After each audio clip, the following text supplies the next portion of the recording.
Welcome to Borderlands, the movie version, and today we're going to find out if this movie is really as bad as it's being described. The universe of Borderlands, multiple military companies fighting for influence amongst themselves. One of them discovers the remains of an ancient civilization, the Iridians. Using fragments of their technology, humanity's development begins. In the pursuit of power, people realize that on Pandora, a planet inhabited by bugs and psychos, there is a vault in which there are other stuff of the Iridians. This is, if anything, told to us by Lilith, played by Cate Blanchett, and I have questions about the casting. Just so you understand, at the time of the first part of the game, Lilith is 22 years old. Cate Blanchett is 55 at the moment. The movie as a whole is filled with characters who are not that old, according to the lore of the game. They are all young and can fight with fire in their hearts and not spilling sand with every move. Here are some on-screen characters from the game and their adaptation in the movie. I feel like I'm watching the ending of the game, not how it all started.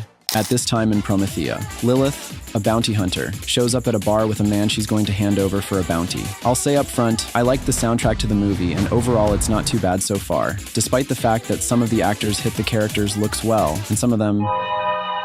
Anyway, Lilith's vacation is interrupted by Atlas's men who try to offer her a job, but she kills everyone except the fat guy. The people scatter, and we see a villain who is very villainously clapping. No. Yes. Atlas hires Lilith to find his daughter on Pandora, and he also gives her a tracker. Remember that. With the drop pod, Lilith gets to the planet and starts retelling what she's doing, which was actually my job. Okay, I'll have to recap the retelling. Lilith tries to find out information about Tina's location, complains about Pandora being a horrible planet, and fights the psychos. After some time looking for Tina, Lilith stops for a rest and looks at the girl's picture. Holy fuck, it's like Harry Potter. Claptrap finds Lilith and tells her that he was designed by Hyperion and had been passed out for 36 years, and as soon as he smelled the scent of Lilith's red hair, he woke up because someone programmed him to help the redhead. But Claptrap can't remember who. Iron Man helps by scanning the network for camera matches and finds Tina at some shitty mines. AI illegally scans thousands of people's drawings to produce furry corn. Scanning. The next day, Lilith steals a car and drives to the place where Tina was last seen. This is the last known location of your quarry. Get it? Why are you guys so quiet? Laugh.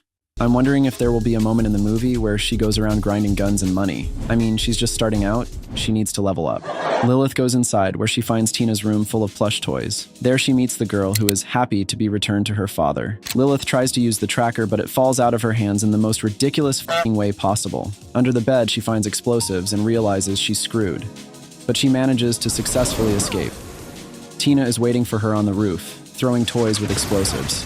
Jesus, this is the best transfer of a person from green screen to 3D space. TikTok level quality, although the people in TikTok do better effects. And that's when I realized why this movie has terrible reviews.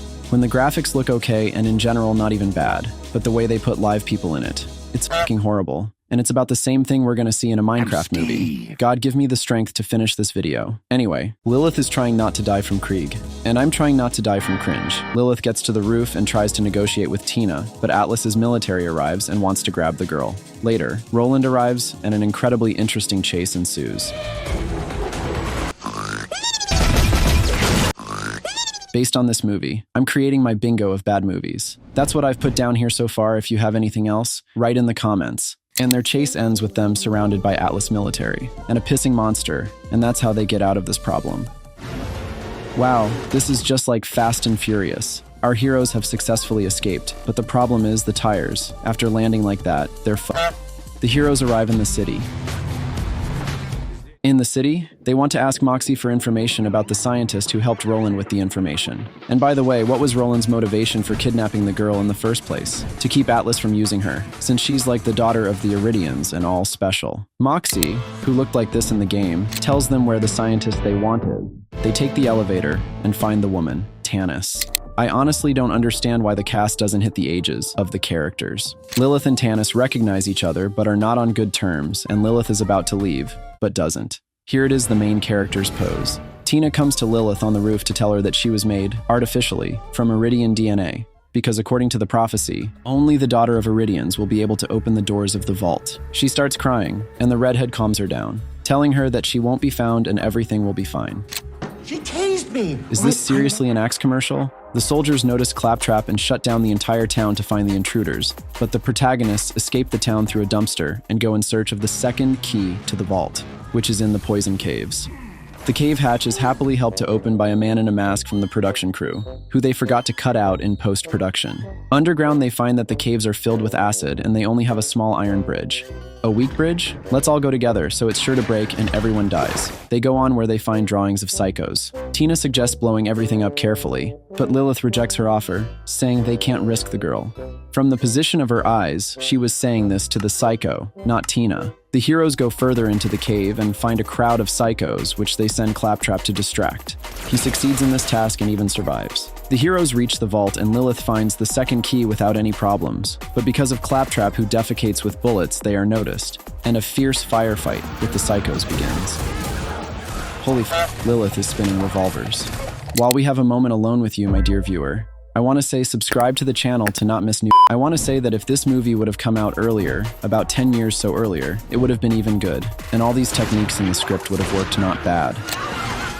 Where's the neck sound? This is so bad, it's ridiculous. The heroes get to the elevator, but it's broken, and while Tanis and Claptrap fix it, the rest of the team is fighting psychos, protecting the engineers. After some time, the repair is completed, but again something goes wrong and the cable breaks. Roland is called in to hold the cable while the others leave on the elevator. The scene where a secondary character sacrifices himself for the others and fights off the crowd. During this time, the elevator accelerates to deadly speed, and Lilith teleports everyone to a random location. But everyone thinks Tina did it because she's Iridian and has magical powers. They decide to set up camp. Tanis connects the keys and a hologram opens that shows the location of the vault. There's also a firehawk drawn on the map. And Lilith has red hair. What could that mean? Tanis tells her that when they open the vault, the keys, including Tina, disappear. And that's when Lilith realizes what's happening. The girl will sacrifice herself. A little later, she smashes Atlas' beacon against the wall, and instantly his drone flies up to her, which has been following her all this time. Atlas's hologram appears, and he acts like a Minecraft YouTuber after 1 million subscribers, clinging to the underage girl as his property. Atlas warns that his army will arrive soon, and they will force her team to open the vault. Lilith tries to blackmail Atlas, but the man is too powerful. He's got 1 million subscribers on YouTube. Tina only heard part of the conversation and thinks she'd better take Lilith out before she betrays their team, so she throws a grenade at her. I hope there's a credits roll. Fuck. The final act of the whole incredible story. Claptrap is left alone with Lilith. The others have gone to the vault. Lilith comes to an abandoned village nearby and enters one of the houses. It turns out that this is where she grew up with her mother before she had to leave the place because they were attacked. Claptrap suddenly faints and is shown a final message to Lilith's mother, who says she is special. Lilith has an unexpected twist, magical powers, because she's Iridian. At this time, the rest of the group find the lock to the vault. They put the keys in and Tina gets in place to open the doors, but nothing happens, because she's not the key and she's not special. As Mysterio goes behind their backs, Atlas and his gang of show up. Roland comes down to save them with bad graphics and tries to kill Atlas, but his auto shield blocks all the bullets, and he later orders the killing of all the heroes. General Knox, who feels something to Roland, orders everyone to lower their weapons, but she gets sprayed with the ship's cannon for doing so. Lilith appears and teleports closer, asking that all her friends be released in exchange for her opening the vault. Atlas gives his word, which of course you can trust. Or she could have just taken everyone by the hands and just teleported away with the vault keys, as she has done before. But Lilith bids farewell to her loved ones, and pompously inserts the key into the lock. She's now a firehawk, and decides to fuck with Atlas and his army.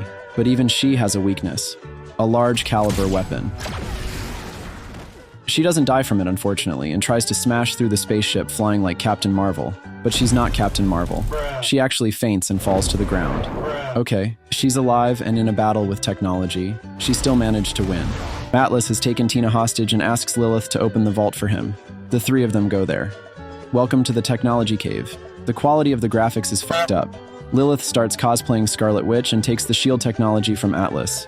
Tina escapes his grasp without any trouble, and they teleport back to the world together, leaving Atlas with the monster. After a while, it's a happy ending. The movie is as boring as possible. At moments, the visual quality of the movie is very poor. It doesn't feel like any stakes for the world or the main characters. What Lilith would have lost if she hadn't decided to save Tina? Nothing. Okay, she gained powers, and that's it. What would Roland have lost if he couldn't save Tina? Nothing, because Tina isn't Iridian or the key to ancient technology. About Krieg and Tanis, I'm not saying anything at all, just basic psycho and scientist tropes. I have characters in my D&D game with friends that are better written than these characters in the movie. To some extent, you can understand why the movie turned out the way it did. The creation took place during or after the pandemic. You can tell that by the mask on the production crew man at that moment.